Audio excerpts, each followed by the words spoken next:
Welcome to another episode of LHS Club Advanced Lecture on Tuesday nights. As you know, it's always fantastic to look at great games in history and say, wow, what a great moves these guys made. But somehow audience still feels a little bit having a hard time to relate to those games. Yeah, these are fantastic players in history. There are so few of them. But I want to see something from a local player, some great game from a local guy. So we're lucky to have a great player in town, sort of, and to get to look at one of his games. This game is fairly short, 27 moves. It's close to a miniature, which is 25 moves. It's against an expert named Andrew Smith. This was in a game from Texas State Championship.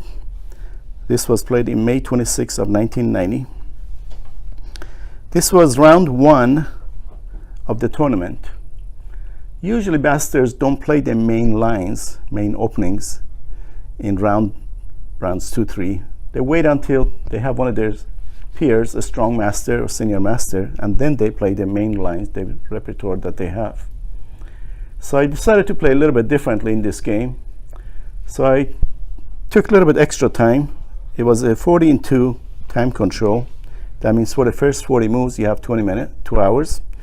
And second time control was 20-1. Next 20 moves, you have 1 hour. So it was potentially a 6-hour game. I was white. I opened with knight f3, which I usually do. This is a good flexible move, and it keeps black guessing as to what to do. I mean, if you open with e4, the guy may play c5. You have to know how to play against Sicilian, French, Alpine, Pirc, d6. So many different systems black could play. But there's no preparation against knight f3. It's a good flexible move. There's no set line that can go against knight f3. What system is white is trying to play? Your guess is as good as mine. There's no telling what white wants to do. He may put 2-3 pawns in the center. He may only put 1 pawn in the center.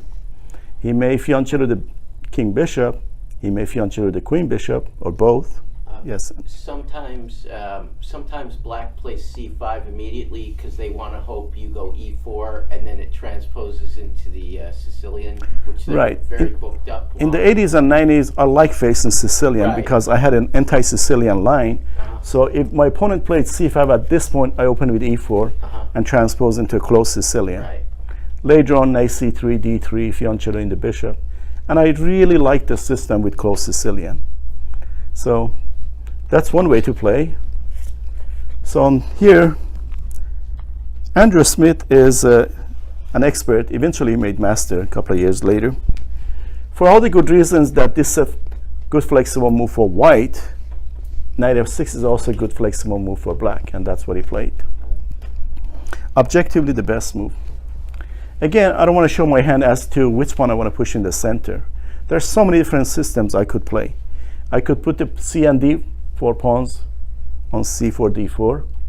I could play d3 and e4, d3 and c4. I could open just with c4 English, so many different ways. So you want to keep your opponent guessing as to which pawns you want to put in the center. I played g3, and my opponent is a Sicilian player. Sicilian players, in almost all positions, they love to push their c pawn. He plays c5. I played bishop g2. And my opponent played knight c6.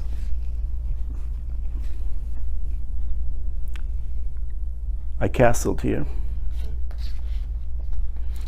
My opponent could have forced me to play reversed King's Indian by playing e5 now, and I was ready for it. If King's Indian is a good defense for black, with the tempo down, it must be great for white with the tempo up. So I was planning to play d3, and this is reverse King's Indian. And if white continues with e4, knight d2, this setup is called King's Indian attack. And if knight goes to c3, it has a different name. What's the name of this setup? Anybody? The name changes depending on the position of this knight. This would be called closed Sicilian. The feature of closed Sicilian is knight going to c3. Of course, e4, c5 you have, which makes us Sicilian. Knight c3 and d3 instead of d4. So I love to play with this system as white. Some of the great players in history have been Smyslov, Spassky. There's a Spassky variation with a3, rook b1, b4, and expanding to the queen side. Strategically, white has these pawns towards the center. That means it's easier towards the king side, easier to expand on the king side. So that's another way to play. There's just so many different systems white could play. But here, my opponent played d5. And almost always against this system, I would play King's Indian attack, d3, knight bd2, e4. Here, for the first time, I decided, I saw a game by Petrosian, Tigran Petrosian, former world champion, that in this position, he played d4, and Kotov gave this move an exclamation point. Okay, this is not King's Indian defense or King's Indian defense reversed anymore, but it's still something reversed. Grunfeld reversed. You see, in Grunfeld, black played g6, knight f6, bishop g7, d5. That's exactly what I did as a white. Again, if Grunfeld is a good viable system for black with the tempo down, it must be great for white with the tempo up. And as you see, black went wrong in this game. He made several small inaccuracies, no gross blunder, just very small inaccuracies, and it added up later on. It all had to do with development.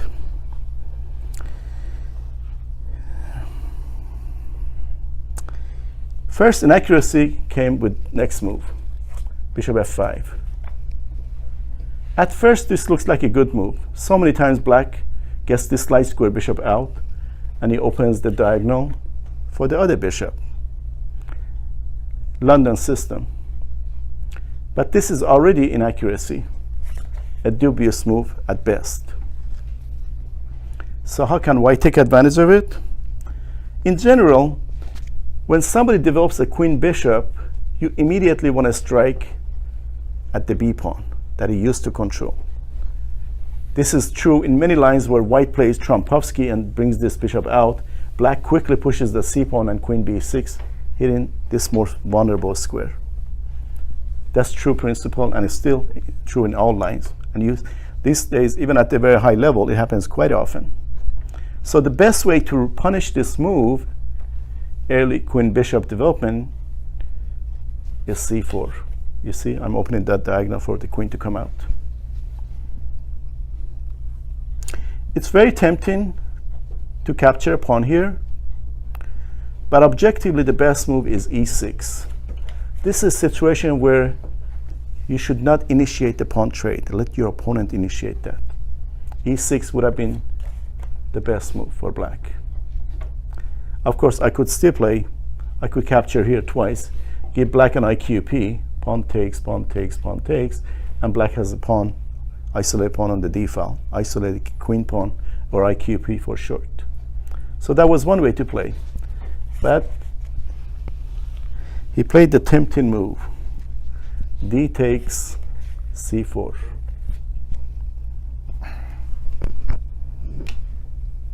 Okay.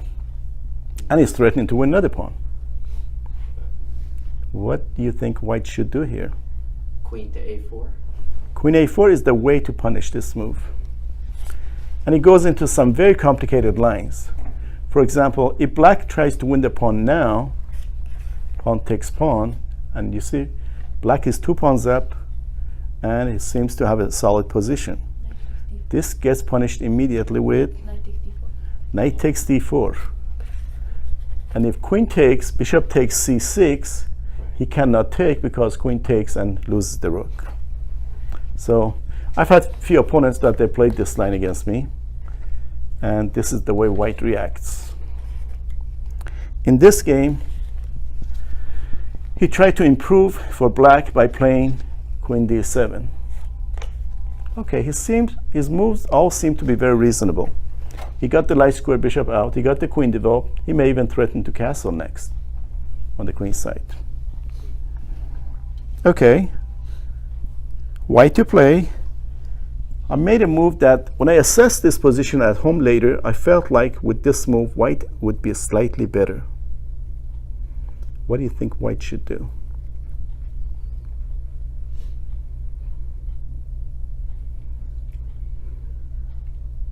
Knight e5.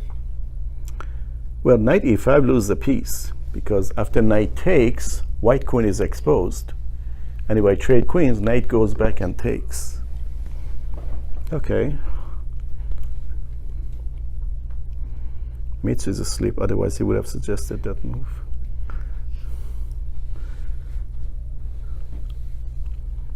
Pawn takes c5. The idea behind this move is to capture on c4 next and just be a pawn up. Oh, you have a d file. I have the d file for the rook to come in also. Move your rook, yeah. So d takes c5, and I felt like in this position white is slightly, very slightly better. It's black to play. If he touches the e pawn, 1 or 2 squares, I was planning to play rook d1. And this is a dangerous threat because queen will have to leave the diagonal of a4, e8. That means this knight becomes pin again. So is castling queenside a good move or no? It's very risky in this open position. How about just rook to d8? Exactly. You're thinking like an expert. And you're an expert. So congratulations. Black played rook d8 to prevent rook d1. Right. But really, it delays it by 1 move because white plays knight c3, and now he's threatening rook d1 again. Right. Well, he didn't want me to play rook d1. So now he's going to have to resort to extreme measures. A developing move would have been e6, for example. Yeah. But he played knight e4. So around here, he got into difficulties. He's violating opening principle, right? Yeah. Simple. Moving the same piece twice. So rook d1 doesn't work anymore because knight takes knight and removing the defender of this square. And he's attacking the queen, so. Right. Yeah. And I didn't want to play knight takes knight because I drive his bishop to a fantastic diagonal, which is bishop would be guarding c6 pawn also. So this is where quick development comes in. Just try to outplay your opponent by quick development. And I really want to play rook on d1. So bishop e3. One of the ideas behind knight e4 was to play knight takes pawn also. So I just defended that pawn, and I'm trying to see how he can get that pawn back, if at all. Because at some point I could also play queen takes c4, winning this pawn, defending this, and white is a solid pawn ahead. No compensation for black. So I played bishop e3, and sure enough he traded knights. Knight takes, pawn takes. So you see what he did? He invested 3 moves in this piece, and he traded with my knight that only invested 1 move. And you still can go to d1 on the next. And still rook d1 is coming. Very good. Yeah. This is how people at the expert or even master level, these are inaccuracies that they make and they lose games. So black to play bishop e4. Okay, he still drove the bishop to a great diagonal. And of course, if I play queen takes pawn, he could play queen c5, d5, or bishop d5. So I played rook fd1. I brought this rook to d1 as opposed to the a rook because I could use the a rook at some point possibly on the b file once this bishop gives up this diagonal. So I play rook fd1, and he played queen f5. Okay, looks like a good active move. Queen on f5. He wants to scare, but this move already has a refutation. You just take the rook. If you want. I could take the rook. He's got to move his king. But last thing you want to do when you're attacking is trading pieces. Yeah, that's true. I would rather he captures my rook, and I bring my a rook to the game, and I'll be controlling the only open file in the game. So knight h4 then. Knight h4 is also tempting, but I'm trying to do some damage on the queen side. So knight d4. Same idea, except that I'm hitting that also. Okay. That was the refutation of knight f5. More mileage out of the queen. So he played queen g6. The game, the way it's been going on so far, just like any game. From this point on to the end of the game, I found some really good moves and I won the game very quickly. You guys care to guess White's next move? White's next move. Knight to b5. Very good. Yeah. Threatening knight c7 Right. checkmate. So in two moves, my king side knight came to the queen side, and how can he defend c7 square?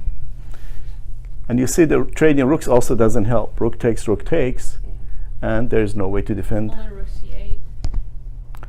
Knight b5, and he did trade rooks. Rook takes. So with every exchange, he's helping white pieces to come out. That knight moved 3 times. It opened the b file. This knight went to b5. He traded rooks. All of a sudden, the king feels a little bit lonely over there. The knight is pinned. Knight c7 checkmate is coming. So black to play e5. You could say this is a reasonable move. Threatening bishop takes, castle next. But of course, he's not going to have a chance with that. Knight c7. Check. The best thing about this move is that it drives the king in front of the bishop, and that looks very awkward. And it's just I need to improve the position of my other pieces. So the only move, king e7, and we are on move 16, and he resigned on move 27. 11 moves from this point on. So you guys care to guess White's moves? Every move with a threat. Bishop takes bishop. That was very tempting, but you want to get more mileage out of the queen, improve the position of your pieces even more, even though it may seem to do nothing. Queen takes c4. Queen takes c4 was perfectly good move too. Piece optimization.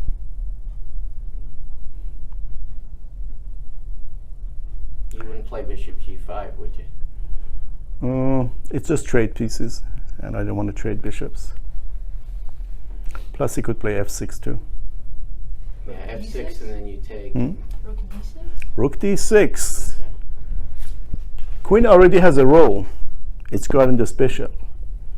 So on this move, either he has to play queen f5 or push the pawn f6. Yeah, I was thinking f6. He played f6 and gave his king another escape in his square. Okay, I optimized my rook position. And after f6, now queen c4. And he doesn't have time to trade bishops because there's a little threat in chess called Checkmate. checkmate. So what's the only good move for black so he wouldn't lose a piece? Bishop f5. Bishop f5. Earlier he brought the bishop here, hoping that as soon as I move the knight, he trades bishops. Now he has to bring it back, and this is the only move that doesn't lose anything. And he safeguarded the e6 square. I don't have a checkmate there. So white to play. How do you conduct the attack? Usually in a situation like this, you strike at black's weakest spot. Find a weak spot in black's camp and strike at that.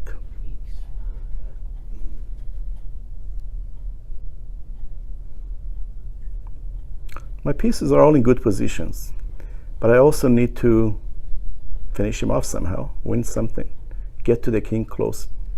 With my rook is fine, my bishops are fine, my knight is great, my queen is not at the best position. With bishop f5, he defended the mate threat, so I need to get to the king side, get to the king with the queen somehow. What move? Queen b3. Queen b3, same idea. Yeah, hitting the b7 pawn. But I played queen b5. Okay. Same idea, attacking the b7 pawn. And once I take that pawn, it's checkmate in a couple of moves. Queen is the strongest piece, right? So it's his move, and this time he moved the bishop back to c8. Well, you can tell things have gone wrong already. He only has 3 pieces out, 1 bishop out. He just undeveloped that bishop too. And of course, one of the rules of attack is that you do not want to trade unless there's a very good reason. So there's no way for white to finish black off at this point. So you resort to whatever it takes. My idea was to give up this bishop for that knight. Bishop takes, Yeah. queen takes. But it would be disaster if I do this now. Bishop takes, pawn takes, queen takes, and white can resign. Yeah, queen b1, bishop b7. Yeah. It's over. Check, the only move. Yeah. Bishop b7. Ouch. Look at this. This is not so easy to see. You really have to spend some time to see this. Yeah, because I couldn't see it Situation. right. I'm sure I could see it in like 7 minutes or 8 minutes or something. But So- probably not in voice cam. So I have not traded my bishop yet, but I have to keep that in mind. First things first, I have to find a cubbyhole for my king, or as the Germans say, a Luft. Just h3. H4? h3 is okay too, but I played h4. H4. Well, he missed the whole point of this move, which was for the king to go to this square. And by the way, bishop b7, in that case, at the end would not work. He gets mated on d7. So on my h4, he played h5. Oh, Now I can do the combination. yeah. So I played bishop takes, pawn takes, queen takes. You see the combination doesn't work anymore. He has queen b1 check, and he gave it for lack of Okay, anything king h2. better to do. King h2, obviously. And he realized that, oops, bishop b7 fails to queen d7 checkmate. So, pardon me? Queen b7? Queen b7? There's- Queen b7 there's would not still work either. E7, queen e7. Queen b7 looks like okay move I for mean, black, Queen e8. Queen e8. e but it doesn't work. Yeah, queen Queen e8. e8. Yeah. Queen Right, e8. queen e8 mate. That's what I meant. Even if I didn't have queen b8, this would have won too. Yeah. You see, bishop is overloaded. Yeah. Okay, so he figures it's time for His Majesty to go for a walk. King f7, run away from the crime scene. Okay, Loses the bishop. right. Queen on Queen e8, yeah. right? Queen e8 check, king g8, E8. and rook d8. Simple chess. He's about to lose one of the bishops, or both. So he played king h7. What should he do? King h7. Queen takes h5. King h7, he could play. Yeah. One line was to play queen takes, Okay. And he goes back. and he goes Then rook back, takes f8. then play rook f8, rook takes, check, and capture that bishop too. And white is 2 pieces up, easy win. But he played bishop g4. I have no idea why he played this move. He figured he's saving a piece, and he's guarding this pawn against queen takes. So the game is practically over at this point. Just, yeah, take it. Just take bishop and the rook. Yeah, Check. exactly. Here, Take that too. take that too. And he played king g6. And as I was thinking about my continuation, He resigned. he resigned. He spoiled all the fun. But the move that I had in mind was rook g8. You see, there's no way we can defend this Yeah. pawn. Check. Of course, with rook takes, check. Because rook takes, king here, and queen here mate. And if he walks away, how does black win? How does white? How does white win? Same Queen H7. Queen H7 check. Skewer. It's going to be So- mate next. Anyway, G6 and then Queen takes. Right, That's mate, G6, right. So, as I was thinking about Rook G8, in this position he resigned. So, you could say he did not make a major blunder in this game. Right. Several small inaccuracies that they added up They ended up. and became huge later on. And it all had to do with development. So you see, it's not too hard to beat an expert, and they violate principles of openings. Just stick to the principle no matter what level you are, and get your pieces out quickly, and you'll be surprised that sometimes you beat high-rated players that they violate those principles. Recently, we had a player around 1650 here. He was playing a kid 375 in rating. 16, oh, 370? The kid's rating was 375. So he couldn't get anything more than a draw. Oh, okay. So his friend says, how can a 1600 player get a draw with a player rated 375? And he had a good sense of humor. He said, actually, he played more like 400.